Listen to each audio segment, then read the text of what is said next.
ಏನಾದ್ರೂ ಮಾಡಬೇಕು ಅಂತ ಅನ್ಕೊಂಡಾಗ we feel we have to get it. ನಾನು ಚೆನ್ನಾಗಿ ಓದ್ತಿದ್ದೀನಿ ಅಂತಂದ್ರೆ ವಿ ಫೀಲ್ ನನಗೆ ಮಾರ್ಕ್ಸ್ ಚೆನ್ನಾಗಿ ಬರಲೇಬೇಕು ಅಂತ ಅನ್ಕೊಳ್ತೀವಿ. The moment we start doing some good work, we start expecting outcomes for that. ನಾವು ಮಾಡೋ ಕೆಲಸಕ್ಕೆ ಅದಕ್ಕೊಂದು ಔಟ್ಕಮ್ ಎಕ್ಸ್ಪೆಕ್ಟ್ ಮಾಡ್ತಾ ಇರ್ತೀವಿ.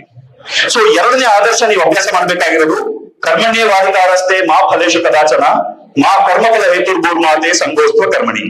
ಅಂದ್ರೆ ಕೆಲಸ ಮಾಡೋದಷ್ಟೇ ನಿನ್ ಕೆಲಸ, ಅದಕ್ಕಷ್ಟೇ ನಿನಗೆ ಅಧಿಕಾರ. ರಿಸಲ್ಟ್ ನಿನ್ ಕೈಲಿಲ್ಲ. ರಿಸಲ್ಟ್ ಬರ್ಬೋದು ಬರೋದಿಲ್ವೋ ಅಂತ ಯೋಚನೆ ಮಾಡಿಕೊಂಡು ಕೆಲಸ ಮಾಡ್ಬೇಕೋ ಬೇಡವೋ ಅಂತ ಡಿಸೈಡ್ ಮಾಡಬೇಡ. ಟ್ರೈ ಮಾಡಿ, put in your effort, try to push your limit in effort. Result ಬಂದಿದ್ ಬರ್ಲಿ, ಖುಷಿ ಬಂದಷ್ಟೇ ಖುಷಿ.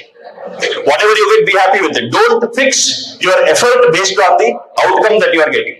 So ಎರಡನೇ ಆದರ್ಶ ನೀವು ಅಭ್ಯಾಸ ಮಾಡಬೇಕಾಗಿರೋದು. The second value that you have to practice in life is practice to do everything without expectation.